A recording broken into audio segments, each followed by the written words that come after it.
कि अल्लाह बारात करे कि हमसे बात करे। भैया के तरफ से देखिए 500 रुपए का आशीर्वाद, बहुत बहुत प्यार, बहुत बहुत आशीर्वाद। और देखिए जैसे फरमाइश की डांसर को प्लीज बुला लीजिए पियर फराक वाले में डांस के पहले इस्तेमाल करें फिर विश्वास करें।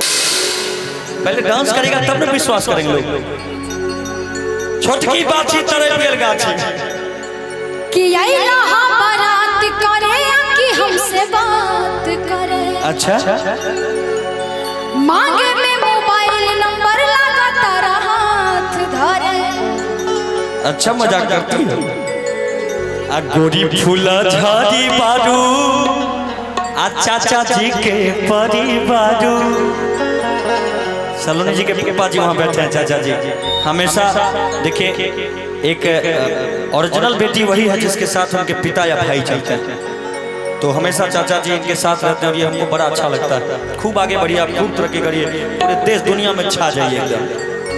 कि गोरी फूला झाड़ी बारू अब पापा के परिवारू अब भर के लू कैलो मजा पियर फराक वाले चका चमारा तारुआ पियर फराक वाले। अल्लाह बारात करे कि हमसे बात करे।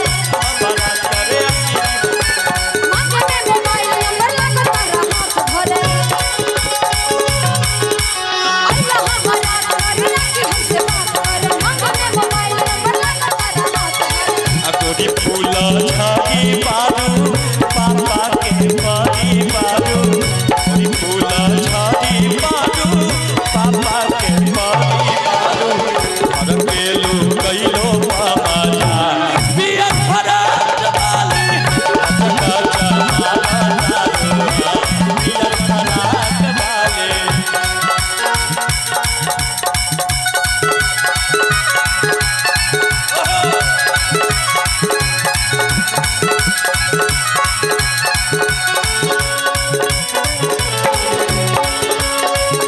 कैसे बनी हो रामा कैसे फूलन बिना चटनी कैसे बनी फूलन बिना चटनी कैसे बनी कैसे बनी कैसे बनी हो रामा कैसे बनी कैसे बनी हो रामा कैसे बनी फूलन बिना चटनी।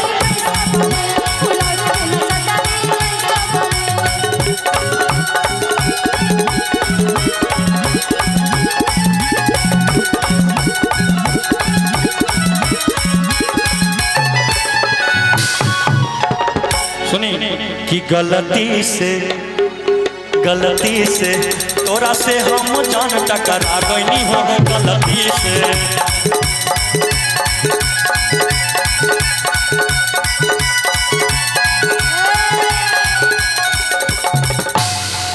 कि लड़की के देखी पागल आइल बाड़ा का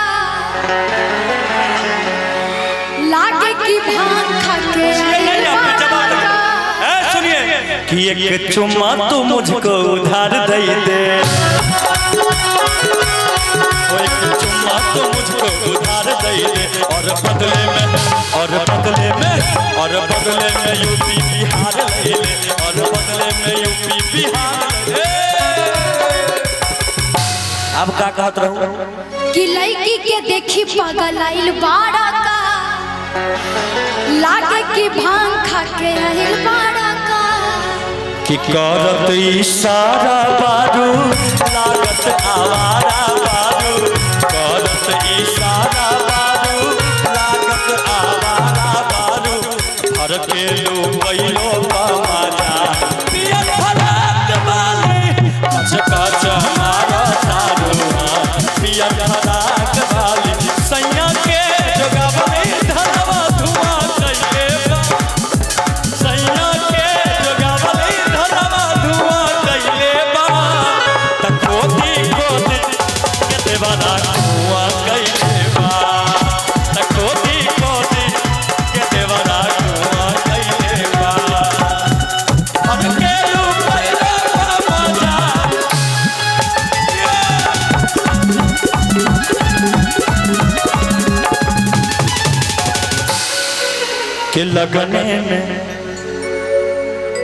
कि लगने में हमर हो जा तू जाने ही लगने में हमर हो जा तू जाने ही लगने में